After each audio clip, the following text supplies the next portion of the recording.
Let's have a session on the formula that you've got to learn for OCR. We'll start with the first one. The first one is profit. And profit equals revenue minus costs. The second one, being in that original formula, is revenue. And revenue is just the price times by the quantity. Now, the total costs, or the costs, as you see in the profit formula, the total cost is fixed costs plus variable costs.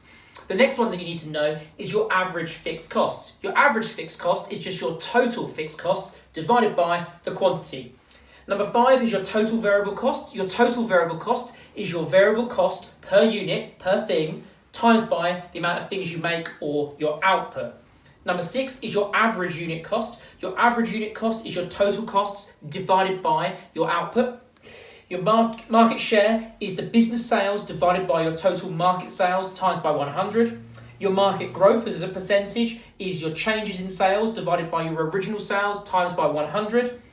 Your break-even output expressed as units is just where you have an intersection between your total revenue line and your total costs line.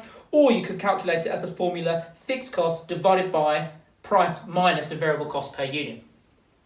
Number 10 is your margin of safety, obviously to do with the break-even, and that's just your actual sales minus your break-even output. Your net cash flow is the cash inflows minus the cash outflows. Remember, if it's in brackets, that means the number is negative.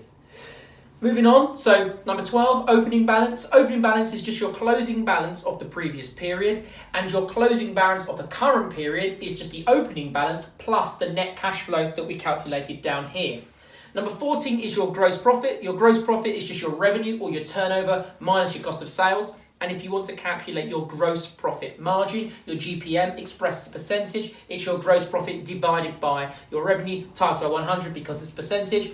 Your net profit is just your gross profit calculated there minus your expenses, and your net profit margin expressed as a percentage is the net profit divided by the revenue times by 100.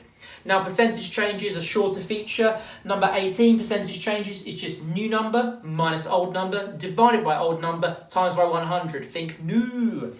And change in percentage, which is different to percentage changes, change in percentage is just simply the new percentage minus the old percentage. And the final one, which is ARR. ARR is the average annual profit, which could be basically just your total profit divided by the amount of years, and divided all of that by the cost of investment times by 100. So that's just your average annual profit divided by the cost of investment times by 100. Well, that's your ARR. Make sure you learn these formulas, and I'll see you for the next sesh.